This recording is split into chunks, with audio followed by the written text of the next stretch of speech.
What proactive action is being taken to respond to the far-right influence on these protests and the intimidation they cause to residents and local communities? Minister. Thank you, Presiding Officer. I am deeply concerned about some of the rhetoric we are seeing across the UK, which should have no place in our society. Therefore, it is vital that factual information is also placed in the public domain. And I would say, as elected members across the UK, that as democratically elected representatives with a platform, we have a duty and a responsibility to ensure that we call out any dangerous misinformation. And we certainly do not perpetrate it. People have the right of peaceful protest in a democracy, but the protests outside the hotels go far beyond what is acceptable in our country, which historically has a humane approach to those fleeing conflict and persecution, and one which we should be proud. These protests are creating a sense of real fear and alarm to those who have already gone through so much already. In saying that, it is important that we engage with the people protesting, to hear their concerns, to understand that the reasons that are driving them to protest.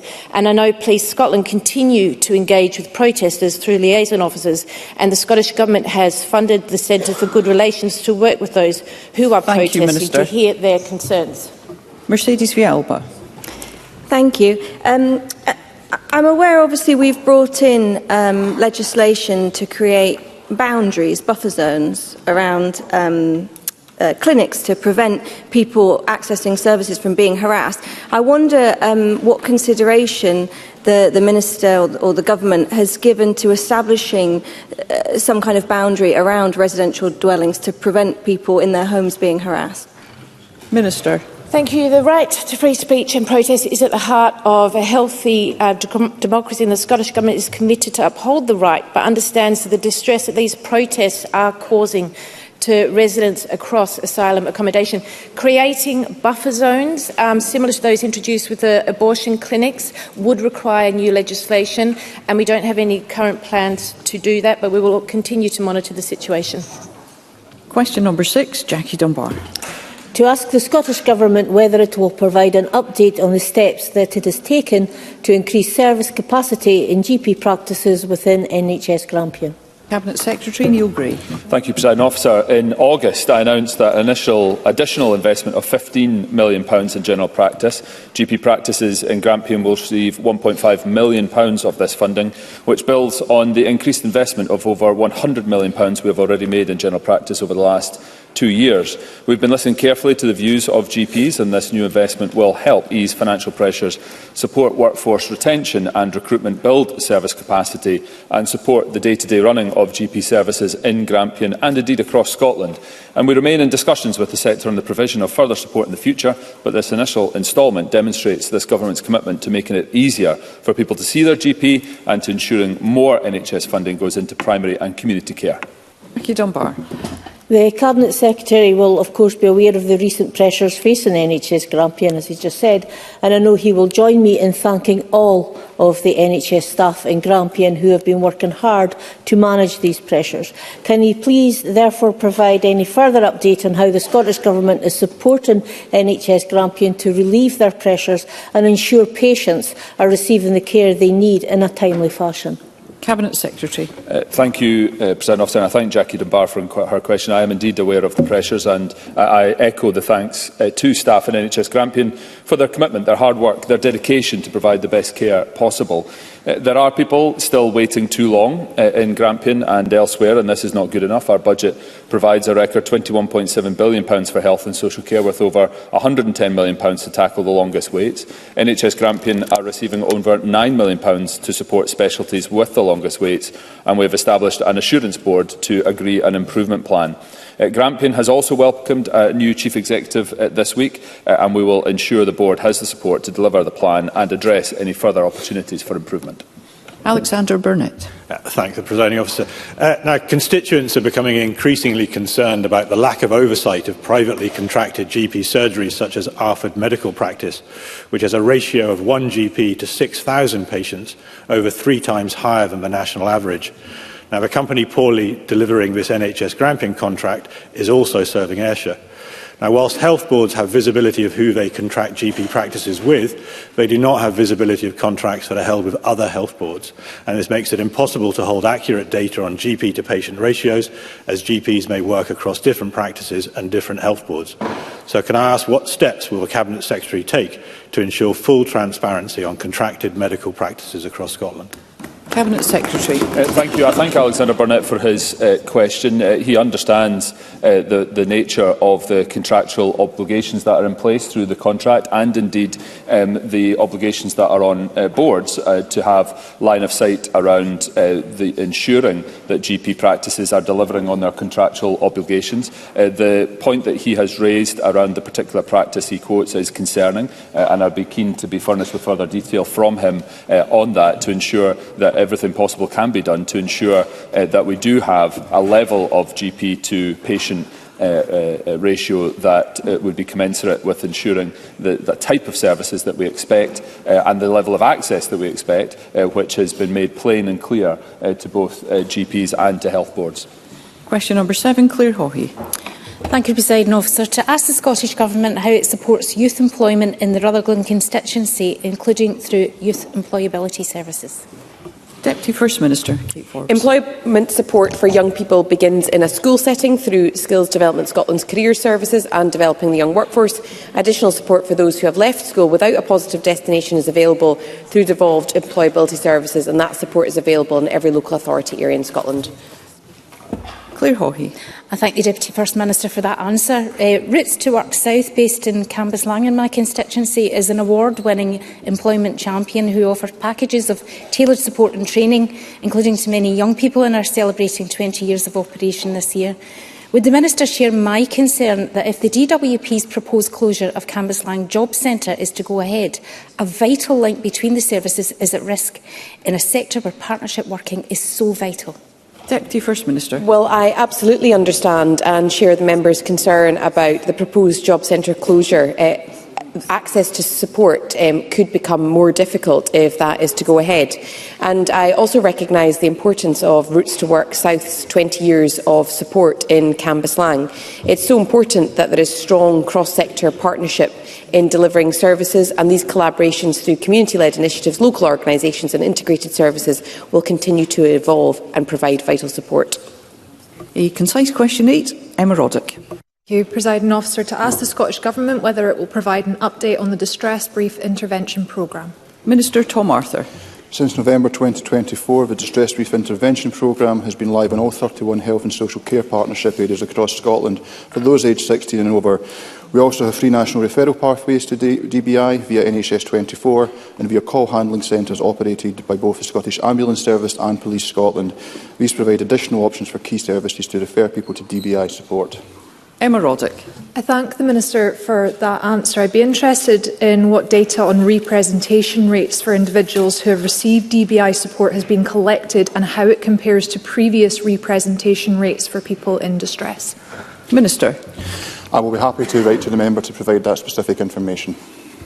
Thank you. That concludes general questions. The next item of business is First Minister's questions, and at question number 1 I call Russell Finlay.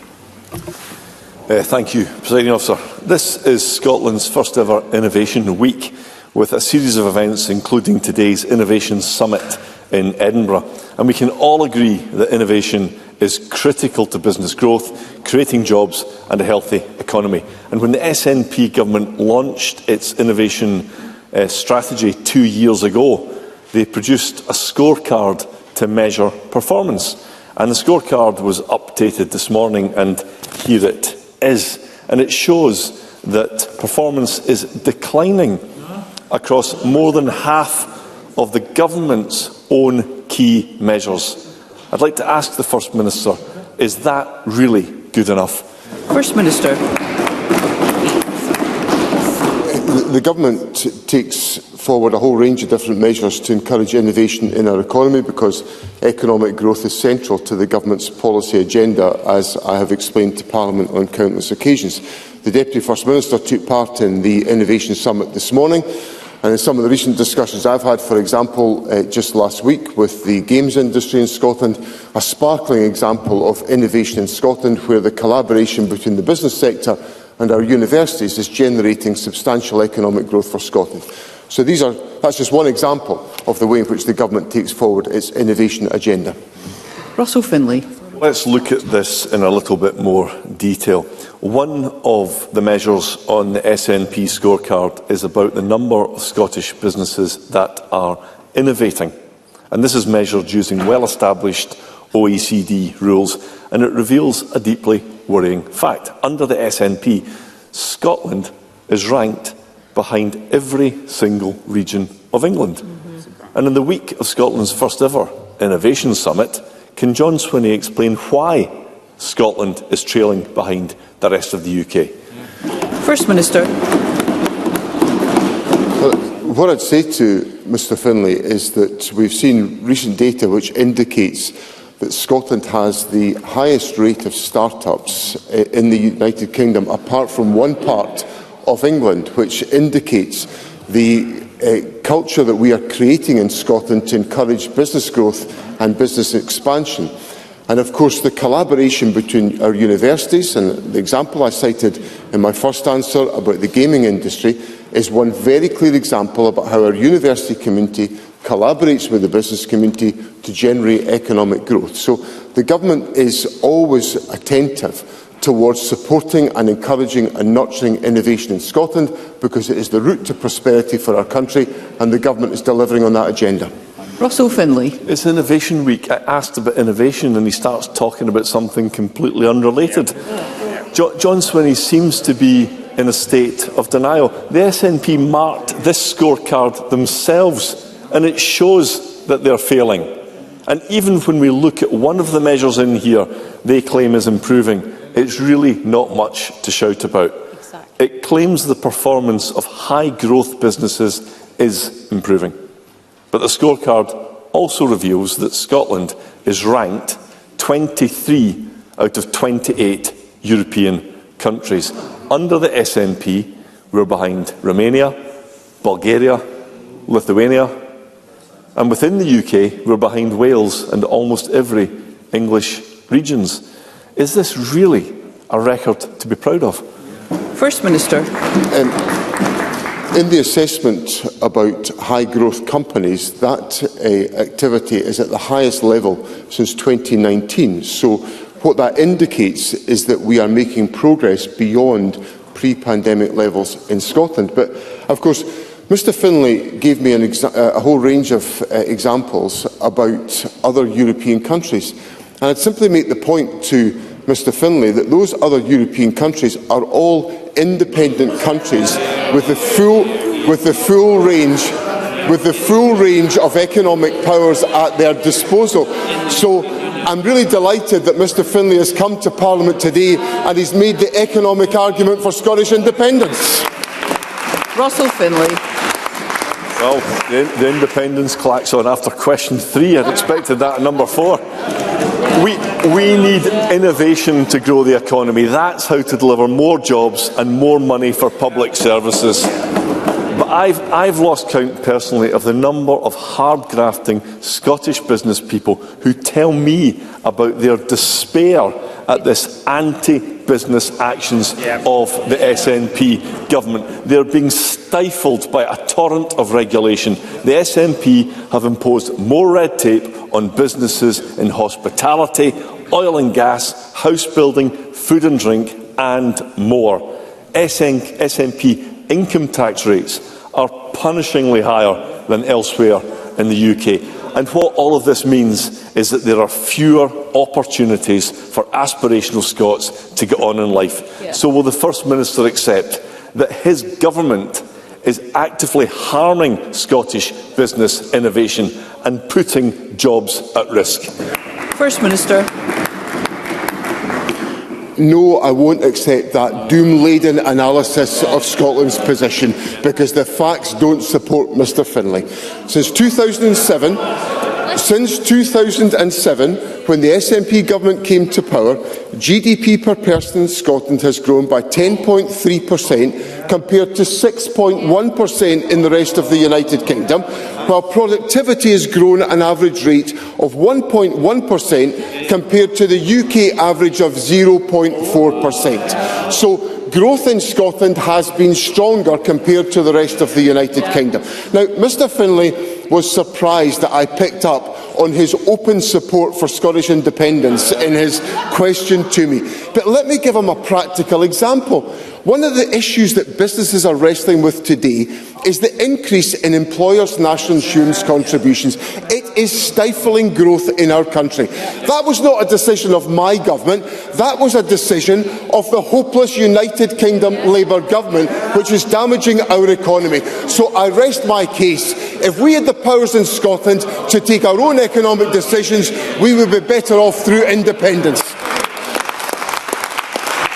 Question number 2, Anna Sarwar. Thank you, Presiding Officer. In every part of the country, our NHS is in crisis. This week, the Royal College of Emergency Medicine warned that last year, long waits in A&E caused over 800 deaths that could have been prevented. That is over 800 families grieving a loved one. Dr. Fiona Hunter of the RCEM said, "Behind this statistic are stories of heartbreak, because these are people. Mums, dads, brothers, sisters, grandparents. Their deaths shattering the lives of families and friends." Why, year after year, is this happening under this SNP government? First Minister. President Officer, the first thing I want to say is that in any circumstance where an individual loses their life in the care of the National Health Service, and especially if they're experiencing a long wait in an accident and emergency department, then I express my regret and my apology to the families of those individuals affected, because I accept that people are waiting too long in accident and emergency, whether it's on the 4-hour, 8-hour or 12-hour waits. I would say to Mr Sarwar that the contribution made from the Royal College of Emergency Medicine is challenging information, but the Government welcomes the challenge from the Royal College of Emergency Medicine, and we are addressing the issues that the Royal College have put to us. I would also state that it is encouraging that the latest monthly A&E figures for July 2025 had the lowest number of 12-hour waits for any month since September 2023. And of course, that whole period is affected by the recovery that we are having to make from the effect of the pandemic on the operation of the health service. Anna Sarwar. Presiding Officer, to be clear, that is 818 apologies from the First Minister, because that's the number of excess deaths because of their failure to properly operate our National Health Service. Presiding Officer, the sad fact is that despite the heroic efforts of NHS staff, the SNP is failing patients across Scotland.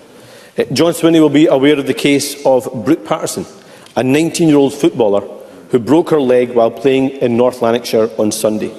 Despite the clear medical emergency, Brooke was left lying in pain on the pitch under jackets and coats for 5 hours until an ambulance arrived.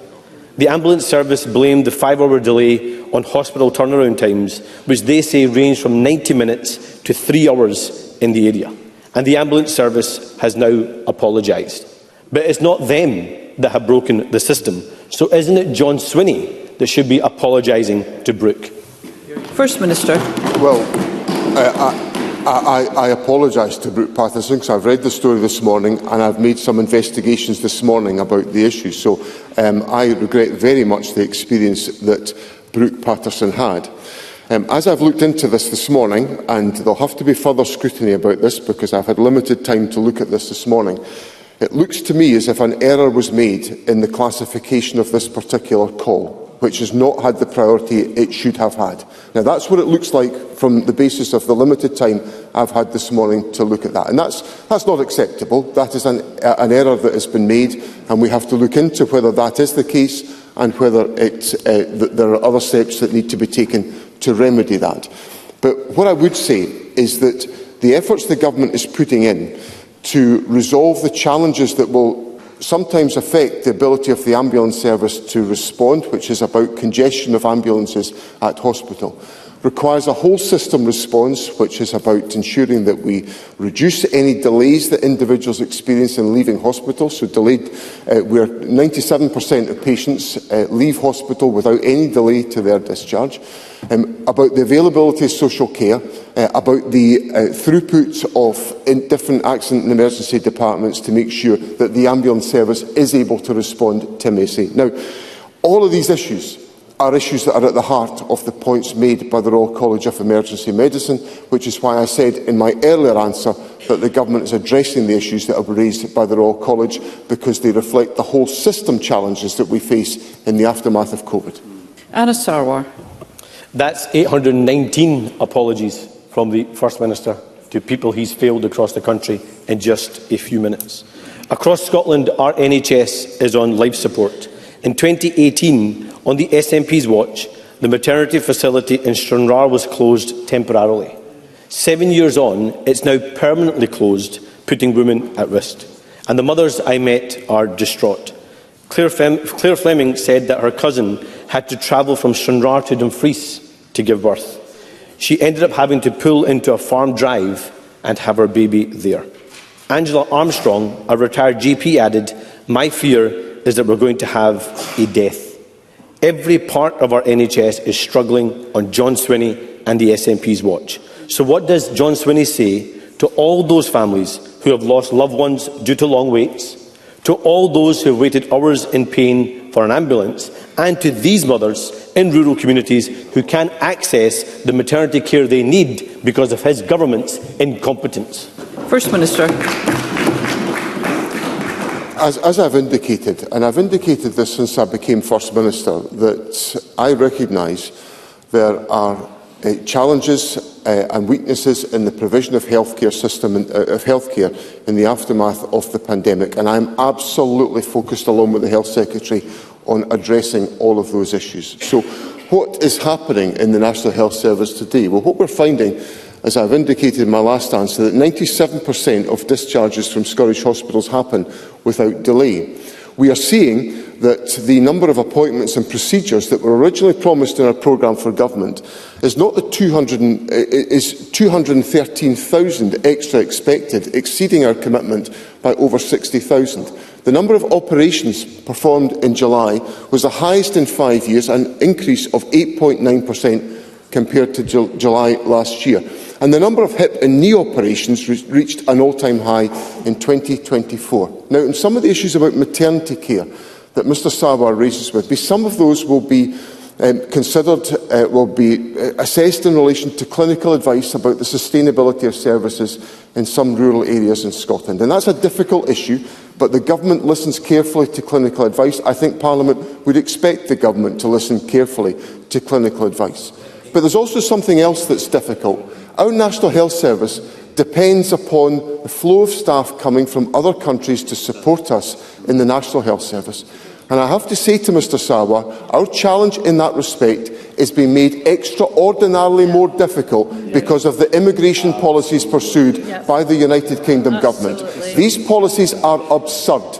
They are making it more difficult to deliver public services. 26% of social care staff in Scotland are people who have come from other countries to this country. The UK Labour Government is making that much more difficult. I suggest Mr Sarwar should try to get his Labour Government in London to take a different stance on immigration, and we'll all be better off as a consequence.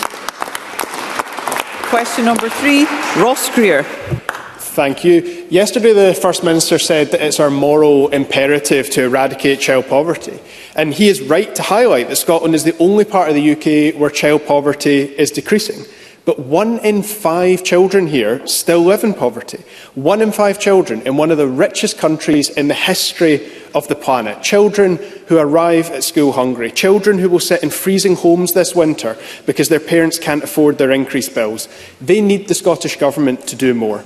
Many of these children's families are in huge amounts of debt, often including council tax debts. A few weeks ago, I shared with the First Minister that the rules around council tax debt in Scotland are nearly 4 times as harsh as they are in England. The debts are held and chased for 20 years here, as opposed to 6 in England. The same councils providing free school meals to children in poverty at lunchtime are sending sheriff's officers to their doors after school. Does the First Minister think it's right to chase desperate people for often unpayable debts for 4 times as long in Scotland as in England, or does he agree that it's time to change the law and wipe out these toxic, unpayable debts? First Minister. President, so Mr Greer knows the absolute focus I have on eradicating child poverty. It is when I became First Minister, I was asked what was the clear mission of my government, and I said it was the eradication of child poverty, and I'm leading a government that is taking measures such as the abolition of the 2-child limit, which we will abolish in March of next year, which the Labour government has failed to abolish in the United Kingdom, but we'll abolish it in March next year. We've got the Scottish Child Payment, which is already in place. So we're taking a range of different measures, and that's also in addition to what we're doing on housing and childcare and transport and a variety of other issues. But I've got a lot of sympathy with the point that Mr Greer makes about long-standing council tax debt. Now, I know there are provisions that are being considered in the housing bill. They are proposals that have not been subject to the same amount of consultation that legislation would normally be applied for. And Parliament rightly pressurises the Government to make sure there is proper consultation, as do stakeholders, including our local authority partners. But having said all of that, I'm sympathetic to the point that Mr Greer makes, and I'm open to further dialogue about how we might take forward the ideas that he has in this respect. Ross Greer. I'm grateful to the First Minister for that answer, and he's absolutely right to list the policies that the Scottish Government are delivering here that are not available to families in the rest of the UK, and the Greens were proud to work with his party to deliver a number of them. But his mission is to eradicate child poverty, and he knows that everything he's announced so far just won't do that. Sally Ann Kelly, the Chief Executive of Aberlour, the children's charity, said not long ago, it's meaningless for ministers to prioritise child poverty and promise to help families struggling to get their heads above water, while other public sector organisations are pressing them down. Sally Ann is right. That's why Aberlour wrote to the Government to support Green amendments to the Housing Bill to bring Scotland's time limit on council tax debts down from 20 years to 5. I hear the First Minister's support for the principle behind this, but Parliament will vote for the amendment on Tuesday. It would wipe out millions in toxic, unpayable council tax debts that are trapping families in cycles of poverty and financial crisis. So will the Scottish Government support this Green proposal, wipe out this debt and give thousands of families the chance they desperately need to escape from poverty? First Minister.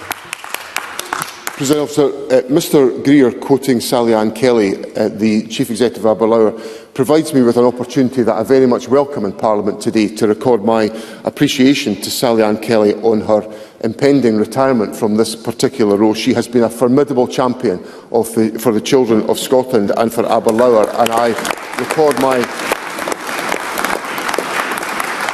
my warmest thanks to her and my good wishes to her, and I'm grateful to Mr Greer for providing me with the opportunity to do so.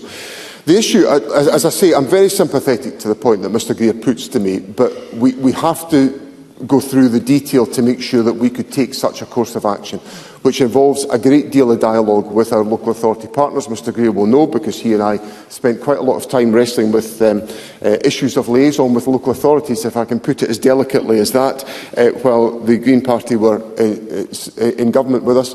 So he knows what we've got to go through. So I say to him in all clarity in Parliament today, I'm very sympathetic, but we have to get all the steps correct to make sure we do this. But we'll give it the best intentions as we consider the bill and as we take any action as a consequence. Question number 4, Elena Whittam. To ask the First Minister what assessment the Scottish Government has made of any implications for its work to address poverty amongst older people of recent findings by the Living Wage Foundation, the majority of people on low-income pension in the UK are unable to cover basic living costs. First Minister. President Officer, I am concerned by these findings, which underline the hardship that older people are facing in this cost of living crisis. This is precisely why we are investing in support for low-income pensioners, including an estimated £157 million for pension age winter heating payment and pension age disability payment, which helps with additional costs for those living with a disability. Unlike the rest of the United Kingdom, eligible low-income households, including pensioners across Scotland, are also guaranteed to receive support through our winter heating payment. Unlike the UK Government's cold weather payment, it provides a guaranteed payment every year to eligible clients, rather than relying on sustained periods of sufficiently cold weather. Lena Whittam.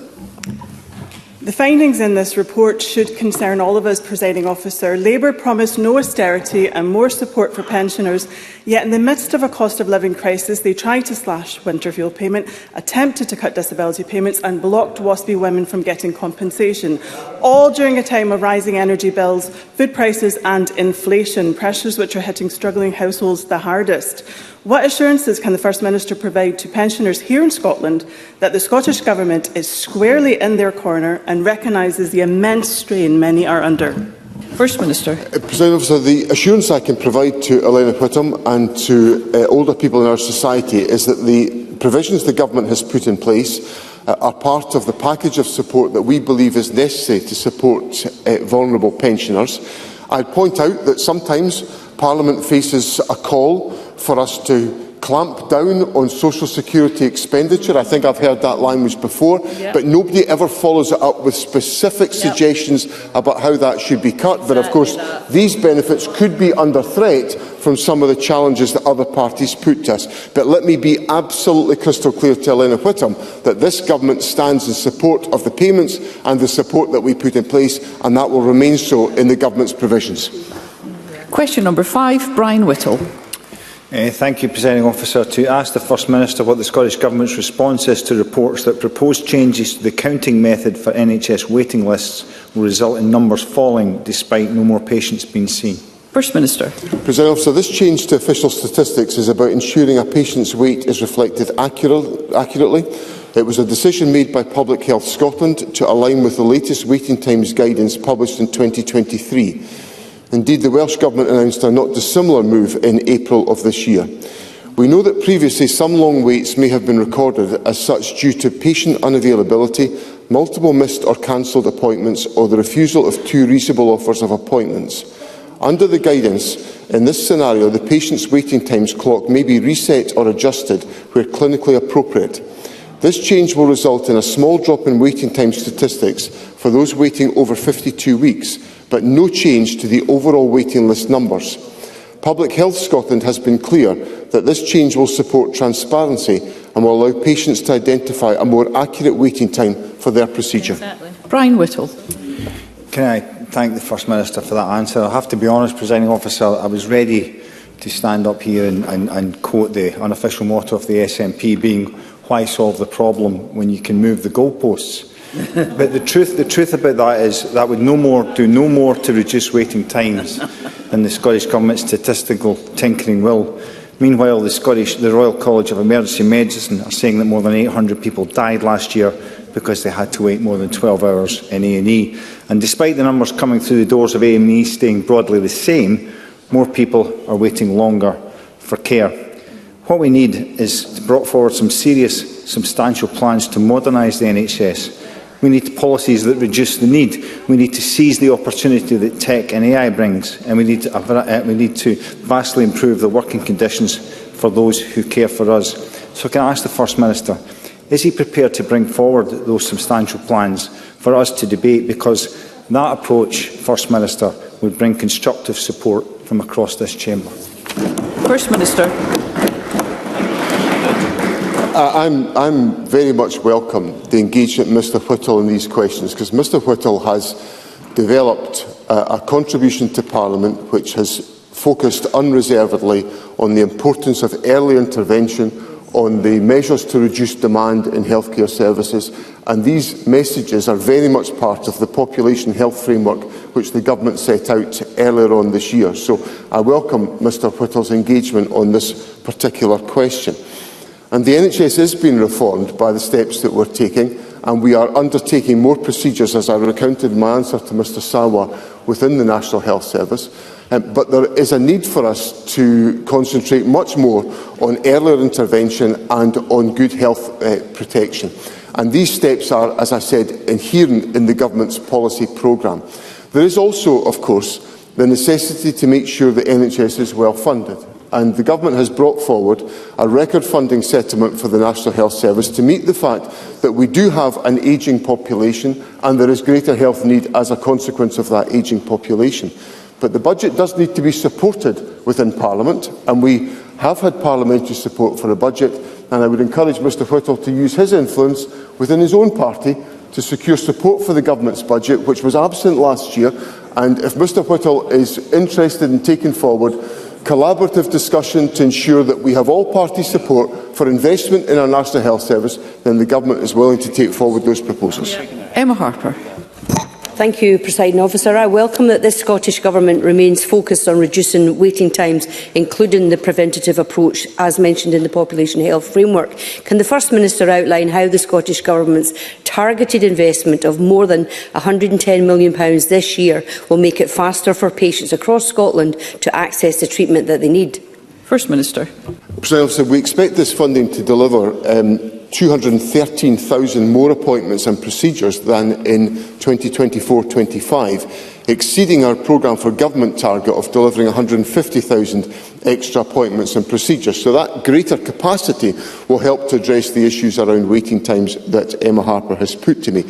There will be a variety of different investments made to deploy that expenditure, which will ensure we can take forward developments in specific specialities, including investments in Gartnavel Hospital in Glasgow, Inverclyde Royal Infirmary, Perth Royal Infirmary, the Queen Margaret Hospital in Dunfermline and Stracathro Hospital in NHS Tayside. These sites will deliver over 2,500 additional orthopaedic and 9,500 cataract procedures, which of course will help us again to erode the waiting list that we're experiencing. Jackie Bailey.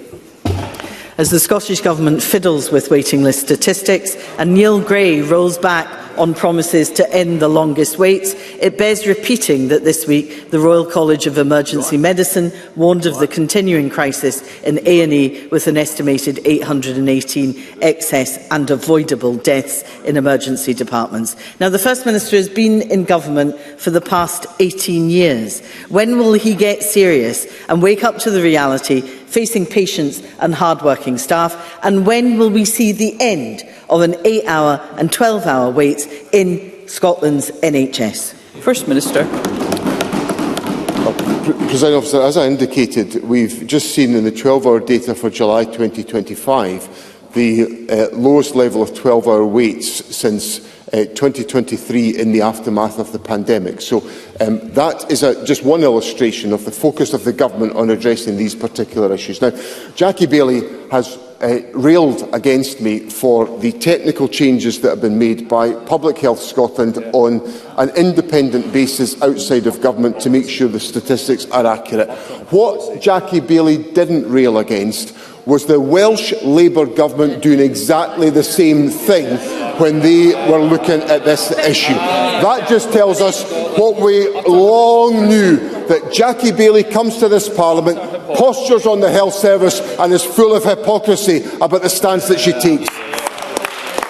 Question number 6, Faisal Chowdhury.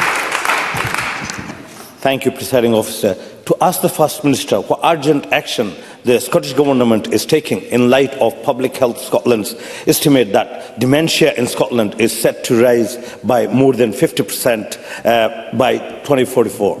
First Minister. President Officer, I recognise the evidence the member references, and I know many in the Chamber will personally know of an individual or a family impacted by dementia. That is why I recently held a roundtable discussion in Bute House on this subject to discuss how we can better unlock innovation in how we support people with advanced dementia. This was suggested to me by Sir Ian Anderson, a distinguished Scottish businessman, and I have asked the Minister for Social Care and Mental Wellbeing to take forward this work. We will also build on efforts we are already undertaking to better understand what interventions can make a difference to people's dementia risk, learning from initiatives like the Scottish Government-backed pilot of a brain health service and clinic in Aberdeen. And of course, our 10-year dementia strategy focuses on enhancing support in our communities, including through investment in grassroots support, challenging the stigma people face following a diagnosis, and improving the training and expertise of our health and social care workforce. Faisal Chowdhury. I thank the First Minister for this answer. Public Health Scotland estimate that by 2044, as many as 53,800 more people could be living with dementia compared to 2019. Alzheimer's Scotland have rightly warned about the state of investment in dementia now, let alone in the future. And is it any wonder, under this government, IJBs face an estimated funding gap of 560 million this year.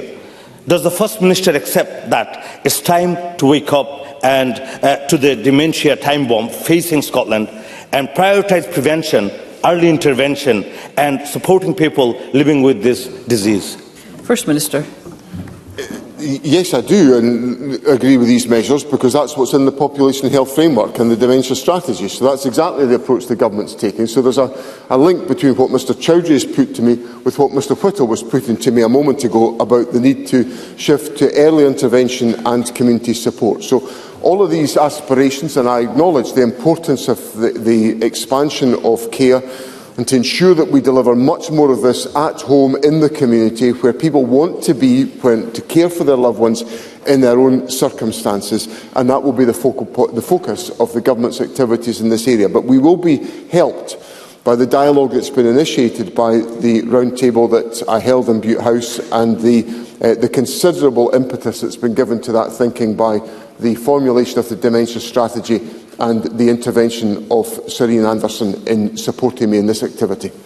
Annie Wells. Thank you, Presiding Officer. Dementia doesn't just affect those diagnosed, but also hundreds of unpaid carers across Glasgow and Scotland who provide them with vital support. And I would ask First Minister, what urgent steps is the Scottish Government taking to ensure that they get financial, emotional and respite support they need as dementia cases continue to rise? First Minister. Well, there is support available for carers in Scotland which is not available in other parts of the United Kingdom. Yeah. And that's because of the investment the Government makes in our social security system. Yeah. Now, so I welcome Annie Wells's support for the social security measures the Government is taking forward, and I do look forward to supporting the Government's budget as we protect these measures in the forthcoming period. And perhaps she can also persuade her front bench to stop arguing for cuts to social security, because if we do that, we'll undermine the support that's available that Annie Wells wants me to support, because the Conservatives cannot have their cake and eat it. If we want to have support for carers, we've got to be prepared to vote for it in the budget.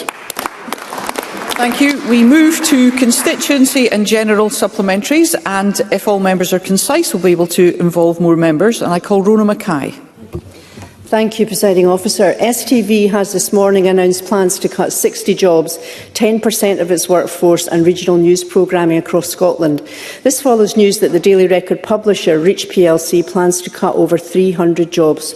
Does the First Minister agree with me that local news journalism plays a more vital role than ever in our democracy, and outline what steps the Scottish Government is taking to protect journalism jobs in Scotland? First Minister. Presiding Officer, I very much agree with the concern expressed by Rona Mackay, who brings, of course, her formidable experience as a former journalist before she became a Member of Parliament to this issue. Local journalism is absolutely important for the scrutiny of public policy at all levels in Scottish society. So I was concerned to hear this morning of the reports about STV and also the news recently about the Daily Record.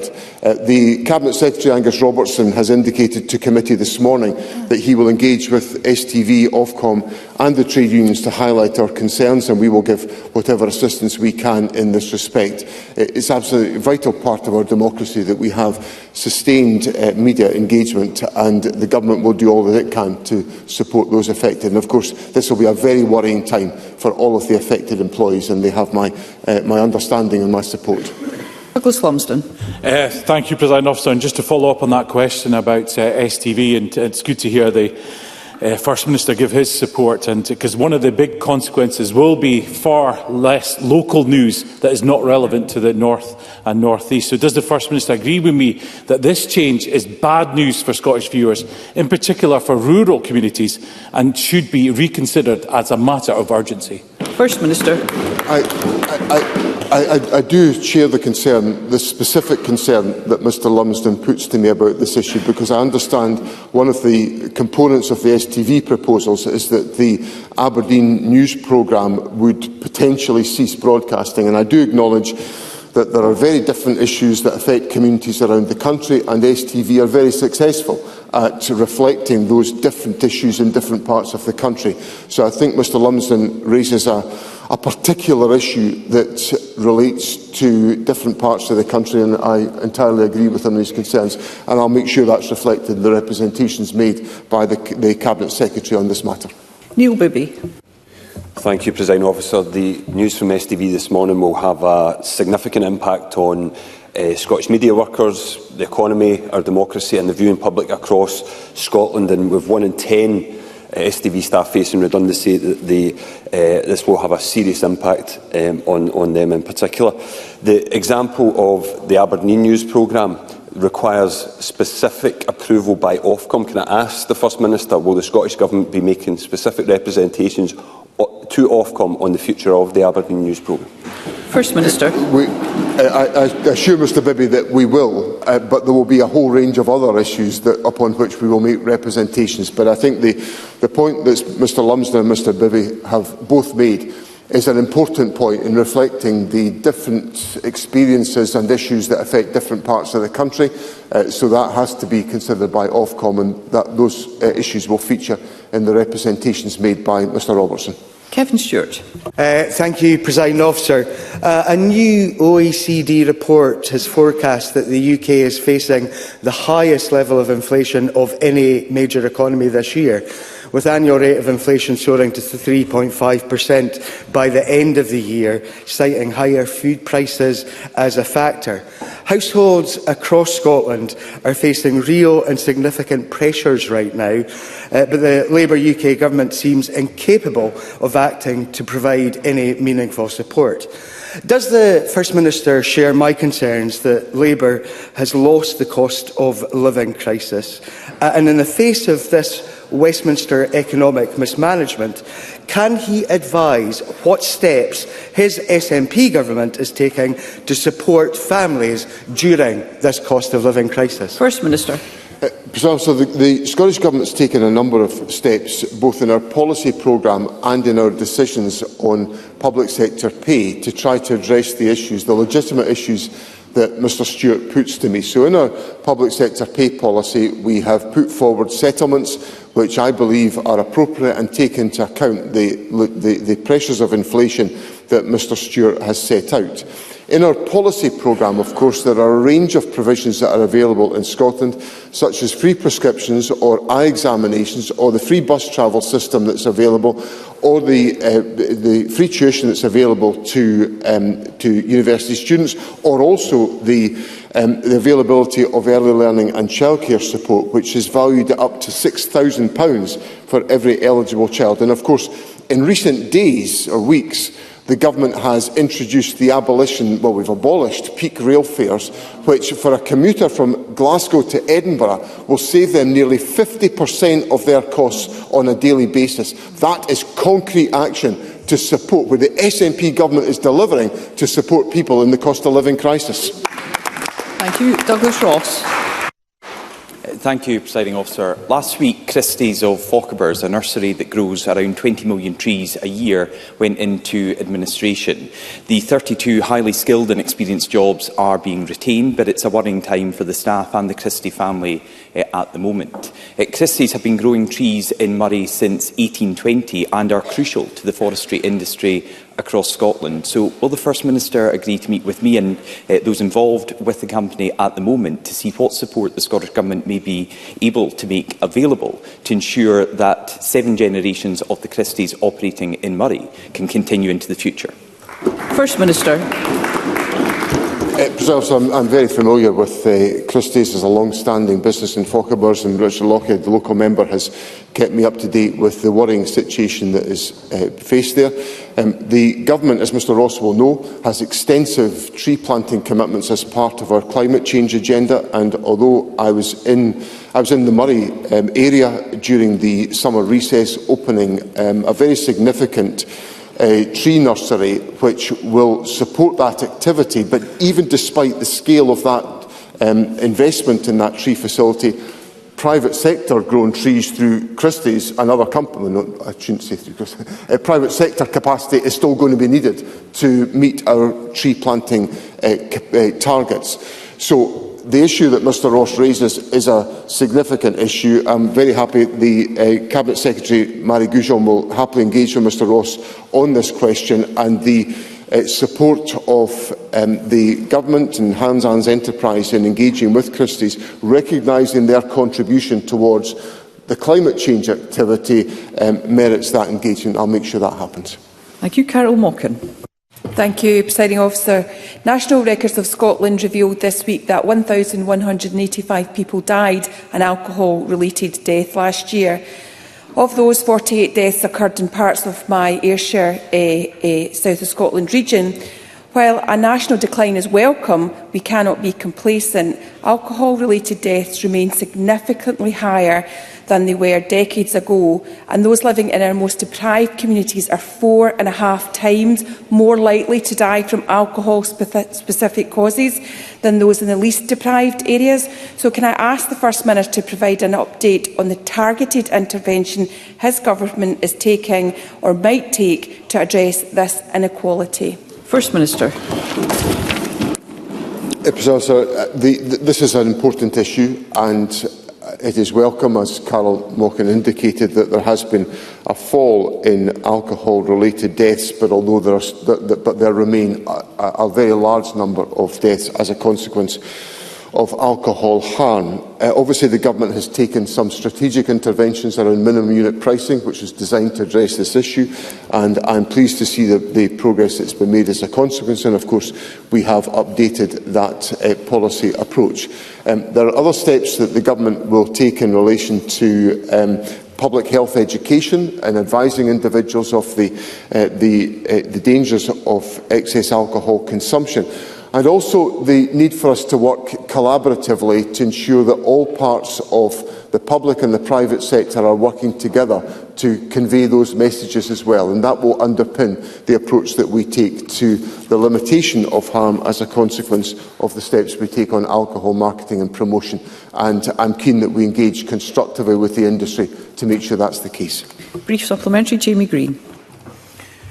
Thank you. The First Minister will be aware that the shortlist for the 2 new freight vessels for the Northern Islands will be announced shortly, and I welcome that new vessels are coming. I don't know anyone that disputes that. But it's been reported that that shortlist will contain 2 yards in China and 2 yards in Turkey. Meanwhile, we do have a shipyard some 70 miles from this Parliament that is owned by the Scottish Government, funded by the Scottish taxpayer, and is absolutely desperate for new work. First Minister, my question simply is, when will Scottish Government procurement policy give adequate weighting to the economic benefits that awarding Scottish shipyards some contracts would reap? And when will they give this yard some contracts finally? First Minister. So can I first of all say that no UK yards submitted returns on the Northern Isles freight contracts, and Ferguson Marine did not enter the competition as the vessels are of a size too large to be accommodated at the shipyard. So there is a particular reason why that couldn't be the case. But on the rest of it, I'm very sympathetic to the point that Mr Green makes, and of course the government is engaging on this question about enabling every consideration to be given to ensure that the Ferguson Marine Yard is able to receive work in due course, and I've confirmed that to Parliament before. We are, of course, seeing developments in the delivery of the new ferries that have been commissioned. The MV Isle of Islay is currently on its final acceptance trials to come from the yard in Turkey, and we look forward with anticipation to the vessel joining the fleet in due course, and of course that is the first of 4 vessels that are coming to replenish the CalMac fleet in the larger vessels, along with the Glen Rosa, which is close to completion at Ferguson Marine. So Mr Green can be assured that the government is investing substantially in the ferry network, and I was delighted also to see the MV Caledonian Isles return to Ardrossan, where I hope very shortly it can recommence sailings to Arran, and I'm sure that will bring much joy to Mr Green and to his constituents. Brief supplementary, Claire Haughey.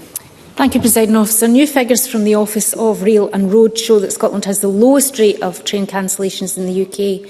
Can the First Minister advise what assessment the Scottish Government has made of these findings, and can he say how this SNP Scottish Government is investing in our publicly owned rail services to deliver the best services for rail passengers in Scotland? First Minister.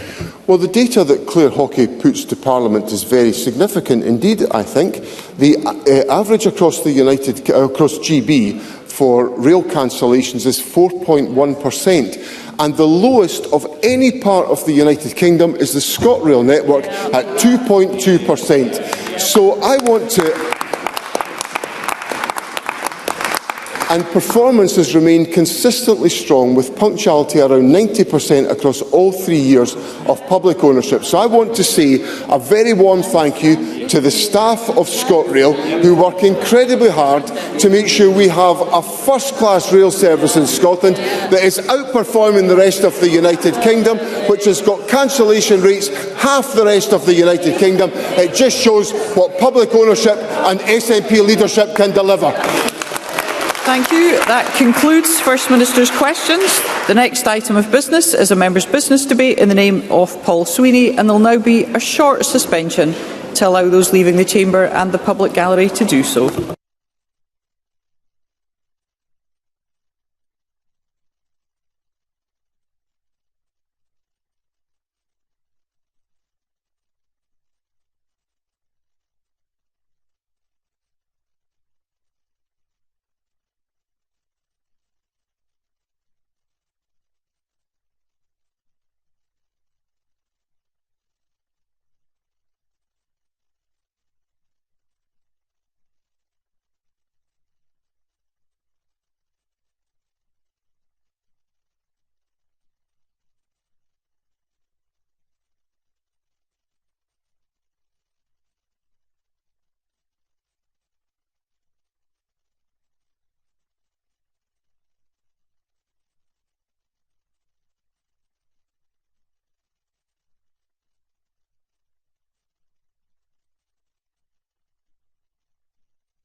Thank you. Could I please ask those members of the public who are leaving in the public gallery if they could please do so quickly and quietly, because we are keen to move on to the next item of business. Thank you very much in advance for your cooperation. Thank you.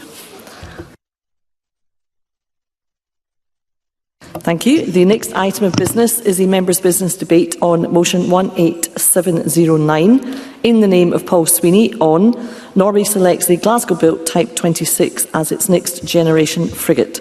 This debate will be concluded without any questions being put. I would invite those members who wish to speak in the debate to please press the request to speak buttons, and I call on Paul Sweeney to open the debate. Up to 7 minutes, please. Thank you, Deputy Presiding Officer. On Tuesday, I was pleased to return to my old workplace, BAE Systems Naval Ships in Scotstoun, with the newly appointed Defence Procurement Minister, Luke Pollard MP, to celebrate the £10 billion deal to supply at least 5 Type 26 frigates to our Norwegian fringe, which has brought with it a wave of optimism to the shipyards on the River Clyde that is in stark contrast to when I worked there a decade ago. And I think I express the will of the whole Parliament in extending our gratitude and thanks to our Norwegian neighbours for their vote of confidence in our shipbuilders and the world's best frigate design. Both the Scottish naval shipyards at Govan, Scotstoun as well as Rosyth now have a formidable order book with an expected 18 frigates in the pipeline, 13 Type 26 vessels for the Royal Navy and Royal Norwegian Navy, and 5 Type 31 frigates for the Royal Navy, with export prospects for the latter including Denmark and Sweden. Glasgow is now at the very heart of the largest surface naval shipbuilding programme in Europe, a programme rivalled only by those in the United States and China. And this isn't just about building ships, it's about building a future. It's about supporting an industry that is Glasgow's largest manufacturing industry and has always been a vital engine in the west of Scotland's economy. Not only will this deal with Norway directly sustain more than 2,000 jobs at the Govan and Scotstoun shipyards, providing a stable workload for the next 15 years, but it will also cascade work to 103 businesses across the shipbuilding supply chain in Scotland, which together support more than 12,000 jobs in this country. Like many Glaswegians, I come from a family with a proud history of working in the Clyde shipyards. My dad, my uncle, my granda all worked in the shipyards, going right back to the building of the QE2 in the 1960s. And I recall the pride of launch days, sitting on my dad's shoulders, looking at these vast ships being launched into the river, the clatter of the drag chains, but that pride in the industry and the achievement of our families being overshadowed by the fear that the ship that my dad was building would be the last. The precarious nature of shipbuilding in the 1990s meant that there was a real sense that every ship might be the last. When my dad eventually lost his job, I saw his purpose ripped away from him and the devastating effect that that had on my own family. That is the source of my motivation to play my own part in reviving Glasgow's shipbuilding industry. And the UK Labour Government shares my ambition for reviving this industry right across Scotland. The £10 billion deal with Norway represents the largest shipbuilding export deal in our country's history, and it will give people right across Scotland the confidence that shipbuilding has a secure future today. Giving young people confidence that a career on the Clyde will be a prosperous and fulfilling one, working in some of the world's most complex engineering projects. And I'm hopeful that the Norway deal will also signal to other countries that Scotland is leading the way with its specialist naval shipbuilding capabilities. Indeed, a US Navy delegation led by their Secretary for the Navy was on a tour of the Clyde shipyards this week, and they were hugely impressed with how far ahead we are in skills development and facilities investment with that confidence of long-term orders. We should now seize this generational opportunity to reposition Scotland as a leading force in world shipbuilding again, leveraging that critical mass of the naval shipbuilding programme to drive commercial shipbuilding growth too. It should be a springboard for growth, not just a hammock where we get complacent. This government's decision to scrap its ridiculous ban on support for naval shipbuilding earlier this month is certainly a welcome first step in grasping the opportunity that this deal with Norway represents to the nation. However, there are still deep concerns within the industry that their new policy still amounts to a shadow ban of defence firms, and industry tells me that greater clarity is needed from the government on their new policy. Whilst the UK government is backing Scottish shipbuilding, the Scottish government's outdated, laissez-faire public procurement policies is handing an unfair advantage to state-supported overseas competitors. It is frankly absurd to export Scottish skilled work and jobs to shipyards in Poland and Turkey by awarding them contracts for Calamac ferries rather than Scottish shipyards that can do the job. It leaves one with the impression that the Norwegian government seem to have more confidence in Scotland's shipbuilding capabilities than this SNP government, and that is the reality, Deputy Presiding Officer. We need a specific shipbuilding strategy for Scotland, and at the heart of that strategy must be a change to Scottish public procurement law to include a mandatory social value weighting in tenders for shipbuilding programmes, ensuring that Scottish ships are more likely to be built in Scotland. Take the current procurement process for the two new Freight Flex vessels that will serve the Aberdeen to Kirkwall-Lerwick route. 4 shipyards have just been invited to tender for the contract this week. 2 in Turkey, 2 in China. Why is the Scottish Government owned Ferguson Marine, Babcock and Rosyth or Harland and Wolff not in contention for this £200 million contract?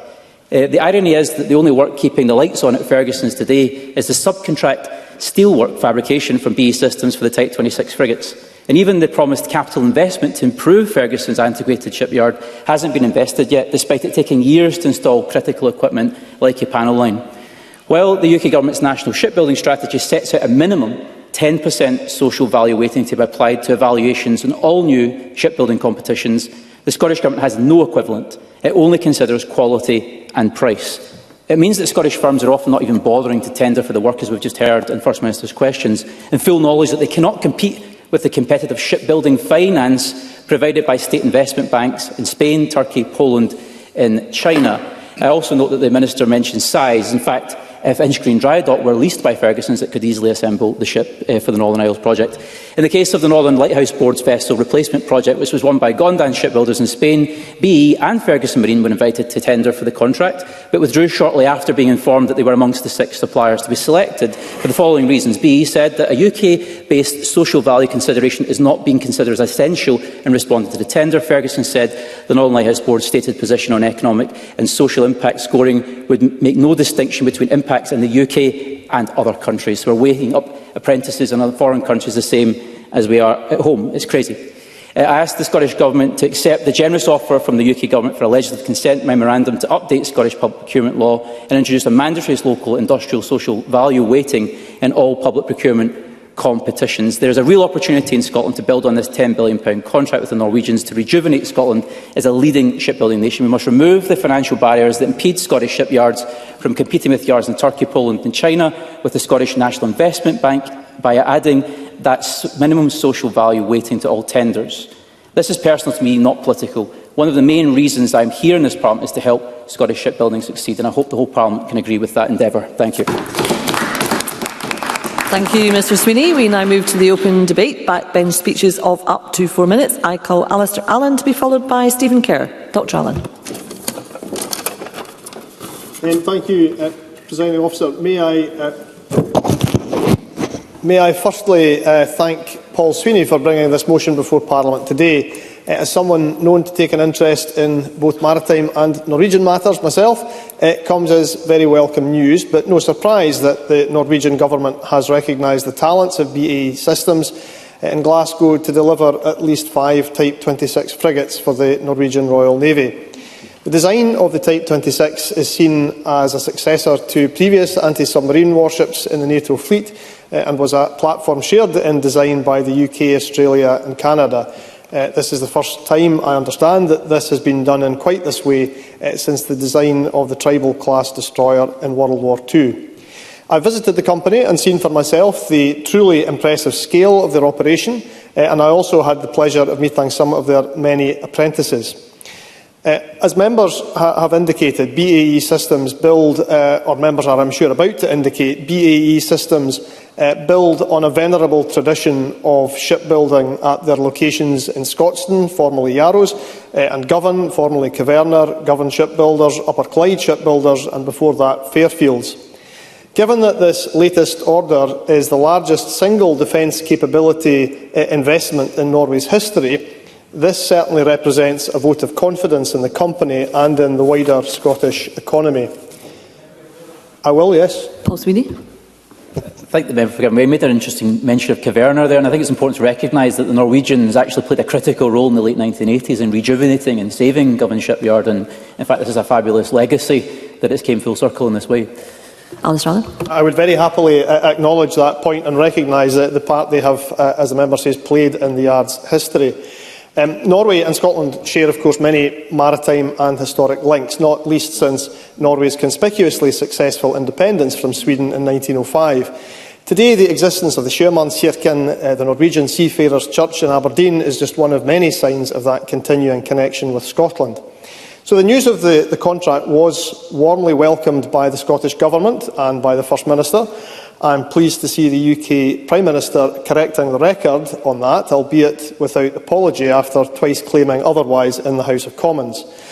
In any case, thanks to support from both the Scottish and UK governments into BAE Systems, alongside the hard work of their skilled workforce, I am encouraged at how the shipyard and the Type 26 design are attracting interest overseas.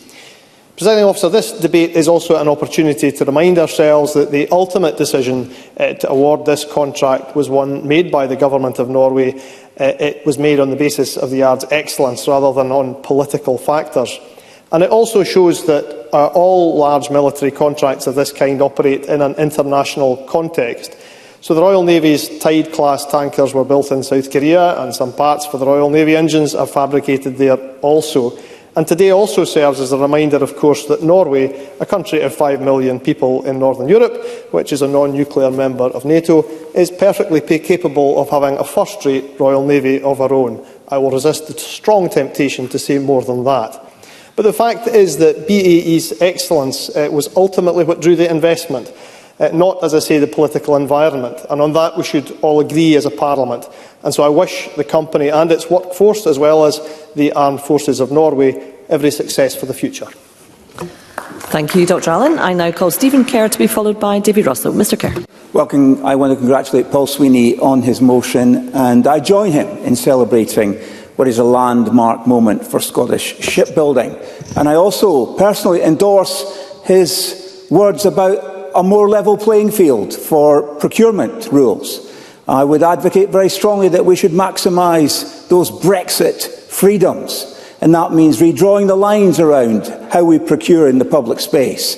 And there's been a reluctance from government at all levels to properly embrace the opportunity to do exactly what he is advocating in his remarks this afternoon. The £10 billion contract for at least 5 Type 26 frigates to be built for the Royal Norwegian Navy at Govan in Scotland is the largest shipbuilding export deal in Scotland's history, and it does represent a vote of confidence not only in BA Systems but in the skills, resilience and ingenuity of the Scottish workforce. And this order was not won by accident. Norway had other options. Designs from France, Germany and the United States were all under consideration, but they chose the British Type 26 because it is world-class, unrivalled in sonar, strike capability and NATO interoperability. This choice is a direct endorsement of Scotland's proud tradition of shipbuilding excellence, and we should acknowledge the policy framework that made this possible. The UK's National Shipbuilding Strategy, launched by the Conservative government in 2017, provided a focus on exports, with the 30-year pipeline giving our yards the ability to expand and compete globally. Norwegian and British vessels will now be built side by side at Janet Harvey Hall. Such work is possible thanks in large measure to the Conservative UK governments that worked hard to ensure BA Systems in Govan was properly equipped to handle such orders. And the fact that Scotland now holds an order book for 18 frigates and 13 Type 26 vessels is a measure of that foresight. Since 2014, the order books in Scottish shipyards have boasted orders for 25 vessels, 5 offshore patrol vessels, 18 frigates, 2 carriers, more than double what was promised during the independence referendum. Over 2,000 highly skilled jobs at Govan will be directly sustained into the 2030s, and when the wider supply chain of more than 100 Scottish businesses, including 54 SMEs, is considered, the total rises to around 12,000 jobs. The Clyde is now a serious contender for even more work with the building of the Royal Navy's next generation of air defence destroyers. And it's not just about the Clyde. Rosyth too stands on the cusp of further international contracts, with Type 31s already exported to Poland and Indonesia, with the yard poised for building frigates for Denmark and Sweden. The Type 26 is now a truly global combat ship. Canada and Australia are building a further 23 vessels to the same design, and Scottish SMEs are therefore embedded in the global supply chains to support these construction projects for decades to come. Presiding Officer, this is a story of Scottish success on the world stage. Success built on excellence, innovation, and the deep wells of skill that we have in our country, in our workforces. We must give credit to those who had the foresight to invest, and we must ensure that Scotland's two governments, both the UK and Scottish Government, work together to maximise these benefits for the future. Thank you, Mr Kerr. I now call Davy Russell to be followed by Alexander Stewart. Mr Russell. Many thanks, Presiding Officer, and to my good friend and colleague Paul Sweeney for bringing this debate to Parliament. Of course, I welcome the news of the £10 billion deal to supply ships to our friend and ally Norway and to our own Royal Navy for securing over 2,000 well-paid jobs, and it secures employment for the next decade and a half, restoring Glasgow's shipyards to the pride of the United Kingdom and Scotland. It is not just about economic windfall here, it's about a show of confidence in the capabilities of our workforce. The Scottish Government must now do the same and show it has the confidence in Scotland's shipbuilding industry by backing it up with comprehensive shipbuilding strategy and placing direct orders of any future ships and ferries, ideally backed by a dynamic, aggressive industrial policy. We are all aware that our NATO allies will be increasing their defence spending substantially over the next decade or so, which presents a major opportunity to our defence industry. With the right industrial strategy, and defence contracts, the Scottish Government can embrace this growth area by enabling a suitably funded skills and training programme to rectify any gaps that are there. But also, sectors and industries throughout Scotland are all in the same position. We are quite familiar in this chamber with the lack of specialist tradesmen, technicians, engineers in Scotland. A sturdy and steadfast industrial policy that could link up defence, green energy, house building, to name but a few, and their common need for highly skilled personnel. This would achieve more than a lacklustre approach taken by the Scottish Government at present. Funded training, industrial placements, securely highly paid careers for those involved is the way forward. Additionally, an increased protectionist globalist economy is making sure that Scotland has the skills and political will to build its own ships and infrastructure. The Scottish Government might be happy with Chinese steel, Chinese buses, Turkish boats, Spanish firms running our power and trunk road networks, but when it comes to our workforce, that's not going to cut it anymore.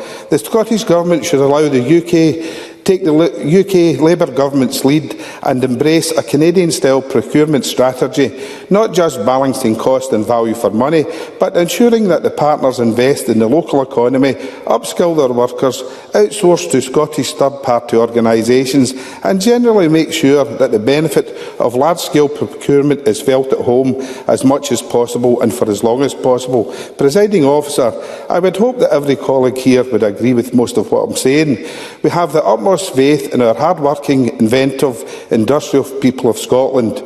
After all, we are Team Scotland, we have the resources, we have the players, we just need the manager, i.e. the Scottish Government, to get their act together. Thank you, Mr Russell. I now call Alexander Stewart to be followed by Katie Clark. Mr Stewart. Thank you, Presiding Officer. I'm pleased to be able to contribute to this afternoon's debate, and I thank Paul Sweeney for bringing it to the Chamber today. It goes without saying that £10 billion worth a deal supplying 5 Type 26 frigates from Norway should be welcomed wholeheartedly, and everyone is doing that today in this chamber. The debate is an excellent opportunity to welcome this, but it's also the opportunity to look at the success of the UK defence industry in Scotland. And that has gone from strength to strength, and that needs to be celebrated. We know that about 2,000 jobs at BAE Systems will be supported from this new deal in Glasgow, as well as about 2,000 jobs across the maritime supply chain, with over 100 businesses will benefit directly from this agreement, nearly half of which are small or medium-sized businesses. And that's a real boost to the economy and a shot in the arm. The new deal for the Clyde is a landmark moment for the Scottish shipbuilding industry. It is also a call to action for the Scottish and the UK governments. We now need to see these governments working hand in glove with industry in Scotland to ensure that this fantastic sector can capitalise on the opportunities that lie ahead. These include supporting opportunities from the Clyde, but also opportunities in Babcock, in Rosyth, in my own region of Mid-Scotland and Fife. And we know that they're in the running for the potential for £1 billion of deal for ships from Denmark. The Chief Executive, David Lockwood, said that he's confident but not complacent about the bid. And that follows on from the 5 new E-31 warships for the Royal Navy, which were worth £1.25 billion that were built there. Part of that investment in Rosyth Yard includes the building of a new assembly hall, which has the capability of ensuring that 2 frigates can be parallel assembled. Now, that's another huge investment that's taking place. And these type of investments are state-of-the-art, Presiding Officer, and support organisations and structures within Rosyth and across the Clyde. In total, absolutely. Paul Sweeney.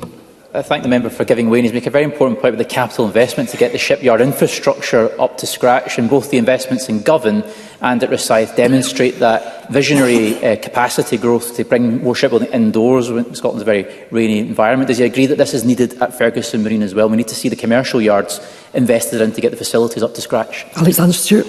I thank the member for his intervention, and I think he makes a very valid point. If you are going to create this kind of environment, you need to ensure that there are others that can fulfil and have that capacity within the system to make sure that happens. So, as I've said, this will support thousands of jobs and deliver the opportunity that happens.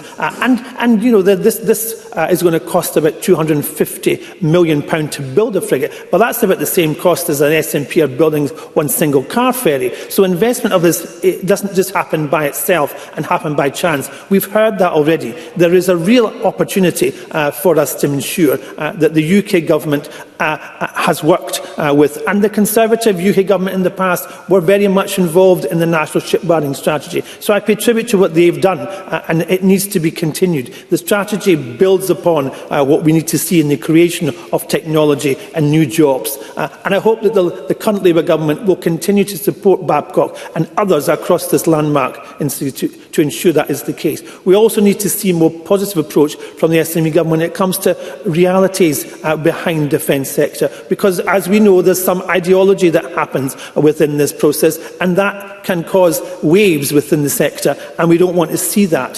So we need to ensure that the Scottish Government are fulfilling that. Presiding Officer, these investments are putting Scotland firmly in the centre of global defence industry, and that's securing thousands of jobs for the future. So in conclusion, we have arrived at this point through practical, bold, ambitious investment by government who recognise the importance of the industry. The onus is now on both the Scottish and UK government to show the same organisation and realise what can happen for going forward for the future. And if that can take place, then this continued success will continue. Thank you, Presiding Officer. Thank you, Mr Stewart. And I call Katie Clark. Thank you, Presiding Officer, and I congratulate Paul Sweeney for securing this important debate today. The shipbuilding industry is of historic importance to many communities across Scotland and continues to play a significant part in our economy today. The deal secured by the UK Government with Norway to provide at least 5 frigates will provide jobs and continued work for Scotland's shipbuilding industry. This deal follows on from other contracts secured by Scotland's shipyards from the Royal Navy, including at Ferguson Marine, which will be involved in fabricating components for HMS Birmingham. However, there is a clear need for a comprehensive national shipbuilding strategy for Scotland, particularly when we consider the current position that Ferguson finds itself in as the Clyde's last non-naval shipyard. Ferguson employs around 300 highly skilled workers and apprentices and has been a vital part of Scotland's shipbuilding industry for over a century, delivering a third of CalMac's current fleet. The yard is also vital for the local economy in Inverclyde, and continued failure by the Scottish Government to both deliver on the promised investment and help to the yard to secure work is creating uncertainty about the yard's future. Last year, the Scottish Government pledged to invest £14.2 million in modern equipment at Ferguson's, yet only £600,000 has been invested so far, and procurement notices for new machinery have lapsed. I would be grateful if the Minister could provide an update today on when the remaining promised investment will be delivered at Ferguson's. The yard also lost out the CalMac order for 7 small electric ferries earlier this year. This wasn't because of doubts about the quality of the yard's bid, but because its bid was undercut on price. Concerns have been raised that social value was not considered sufficiently in this decision, and indeed in other decisions that have been taking place. In other parts of the UK Government now has placed a minimum 10% social value weighting element into the assessments of bids for shipbuilding contracts, and I support the points made by Paul Sweeney in his speech today. When I raised this point with the Cabinet Secretary last week, she said that social value weighting was already included in current procurement legislation. So I would be grateful for clarity from the Minister on social value being included in procurement and at least matching the 10% minimum that is required in other parts of the UK, because we know that has not been the case in previous processes. I also made the case for direct awards last week, which is lawful for essential infrastructure such as ferries. I understand that the UK Government has written to Scottish ministers about extending UK procurement legislation to Scotland. It would be helpful if the Minister could outline what engagement, if any, is taking place with UK ministers in terms of procurement legislation, the ability to make direct awards and the ability to maximise social value in any procurement policies. As I said last week, I urged the Cabinet Secretary to make a direct award to Ferguson's for the replacement of HMV Lord of the Isles last week. This is a call supported by the workers, by unions, Ferguson Marine itself, businesses and the local community across the west of Scotland. Given such lifeline ferries... The member is concluding. Apologies, I can't take one. So I would ask that the Scottish Government consider making a direct award under Section 45 of the Subsidy Control Act in relation to that specific procurement exercise. But I reiterate the calls in Paul Sweeney's motion for a national shipbuilding strategy in Scotland which recognise the strategic importance of shipbuilding to this country. Thank you, Ms Clark. And I now call on Minister Richard Lockhead to respond to the debate. Up to 7 minutes, please, Minister. Thank you, Deputy Presiding Officer. Can I firstly just say that I do welcome this debate and I congratulate Paul Sweeney in bringing it forward. We're discussing a very important part of the Scottish economy today, and we're discussing an exciting new chapter in that sector. And of course, Paul Sweeney eloquently outlined the deep heritage of the sector as well. And I often, when I'm talking about Scotland's industrial heritage, talk about how I recall in the beginning of the 20th century, I think that the Glasgow and Clyde shipyards were producing around a third of the world's ocean-going vessels at that time. So it is really exciting to be here in 2025 talking about this new chapter in that story for shipbuilding in Scotland. We do have a proud history in shipbuilding, and of course in terms of manufacturing capability it's very much at the heart of that as well. As a government, we are very much committed to ensuring that shipbuilding, marine engineering and ship servicing on the Clyde continues to flourish, and that we also continue to support our innovative marine technology companies to grow as well. And much of the focus, of course, in this debate has been on naval shipbuilding, which, as we've just been discussing, remains such a particular strength in Scotland. So the recent announcement from the Norwegian Government of a £10 billion investment for naval ships to be built in the Clyde was, of course, welcomed by the First Minister and those across the Chamber today. And I'd also add my comments and support to Paul Sweeney's thanks to the Norwegian Government for placing that order with the Clyde, and certainly support that sentiment as well. Because these contracts will see significant investments in the yard and opportunities for people in the area, and a significant boost to employment in the defence sector in Scotland. It also shows, as Alistair Allen and others have said, that this is a vote of confidence in the workforce in particular, and I will take an intervention at that point. Stephen Kerr. It's quite right, of course, to give thanks to the Norwegian Government for this extraordinary vote of confidence in Scotland's shipbuilding. But would the Minister also join me in recognising, as I said in my speech, the significant part that the national shipbuilding strategy from 2017 from the UK Conservative Government has led to this moment, because at the time it was pretty much derided by his members of Parliament in Westminster. Minister. Clearly, I'm surrounded by political parties in the Chamber today that want to take credit for what's happening, so I will just focus on paying tribute to the workforce at the yard. And as I said before, and as others have said, this shows that our shipyards are globally competitive in what is a global industry. And I think it's important to make that point. And we do continue to work with the UK Government to ensure that Scotland benefits from the increased defence spending included in the planned defence growth deals. I should say that recently, in my role as Business Minister, I joined the former Secretary of State for Scotland, Ian Murray, just a few months ago, here in Edinburgh, I think it was about 2 or 3 months ago, to meet the business organisations in Scotland. And one of the themes we discussed there was the massive potential for Scotland's supply chains, That was clearly prior to this particular announcement we're discussing today, but in terms of the forthcoming increase in defence expenditure, and to make sure that our very, very well-equipped supply chains in Scotland benefit greatly from these contracts. Paul Sweeney. The Minister makes a very important point about the supply chain. Around 80% of the value of these ships is bought into the shipyard through the supply chain, and maximising that content is key. So would the Minister maybe outline what Scottish Enterprise and the Enterprise Agency could do, and the Scottish Investment Bank could do, to try and make sure we get the patient finance in place to support the investments to get more Scottish content into these ships? Minister. Well, as I said, there's a lot of discussion going on at the moment to make sure we can capture as much of these contracts for the Scottish supply chain as possible. And that's also part of the UK discussions as well, because one of the themes raised by the business community in Scotland is we need clear visibility and timelines in terms of what's coming down the pipeline, so that they can take advantage of that in supply chains in Scotland. So that was highlighted, and that's something we're very keen to see in discussing with UK colleagues as well. So clearly we do have a growing supply chain in Scotland that can take advantage of this, supporting advanced manufacturing and high-tech jobs, and they'll all be part of those discussions. And in terms of what we're doing, we'll do whatever we can do to continue to support commercial shipbuilding also, as well as attracting naval contracts that we hope to see coming to Scotland as well. Our action in taking Ferguson's into public ownership saved the last commercial shipyard on the Clyde.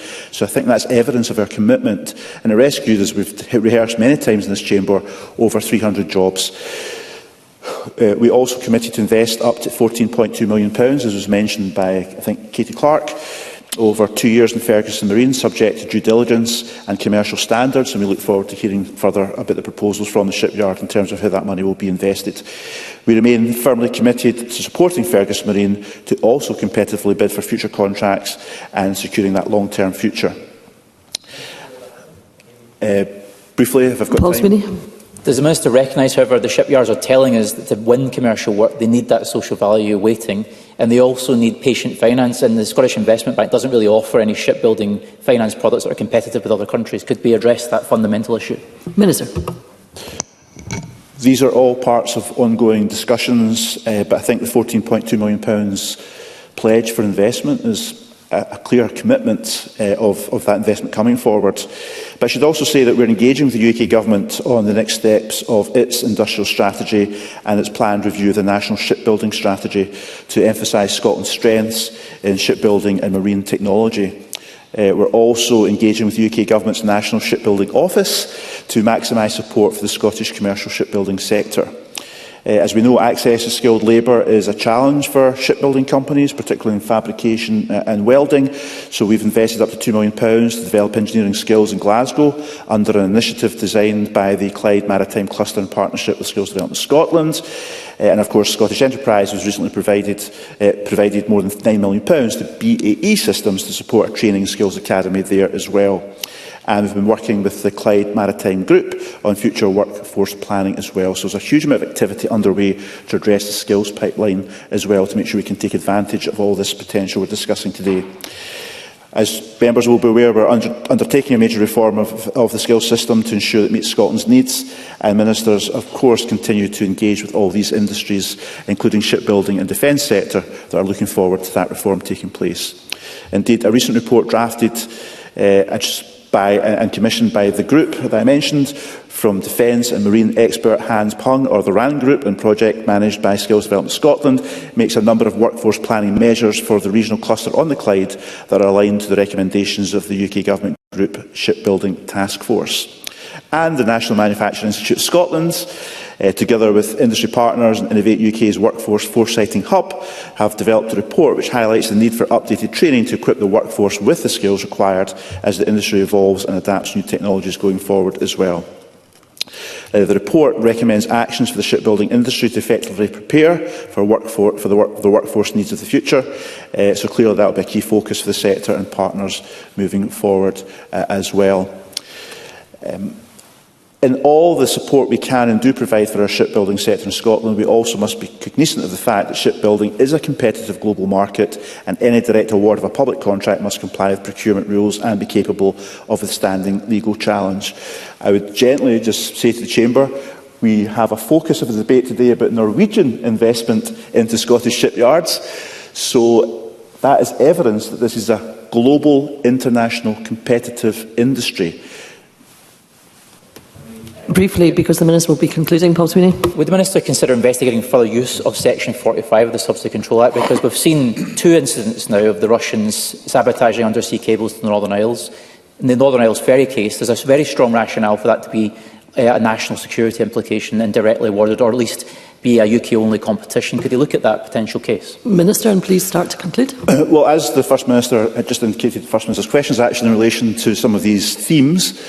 We are very sympathetic to doing what we can, and we're looking at these issues very closely in terms of procurement going forward. But we have to do within the legal constraints of the public subsidy control legislation, and we continue also to discuss with the UK Government and engage with that National Shipbuilding Office on proposed procurement exercises as well. So I realise I'm running out of time, Deputy Presiding Officer. I just want to say that I think we're all in the same place here, and that is we want to support Scottish shipbuilding going forward. We are on the cusp of an exciting new chapter for shipbuilding in Scotland, and we want to maximise the advantages from that and make sure we secure as much economic benefit from that as well, so that we're not just talking about the contracts we're talking about today, but in the years ahead we're talking about many more contracts coming to Scottish shipyards. And I'm sure if we collaborate and work closely together on that, we can achieve that for Scotland. Thank you. Thank you, Minister. That concludes the debate, and I suspend this meeting until 2 p.m. Thank you.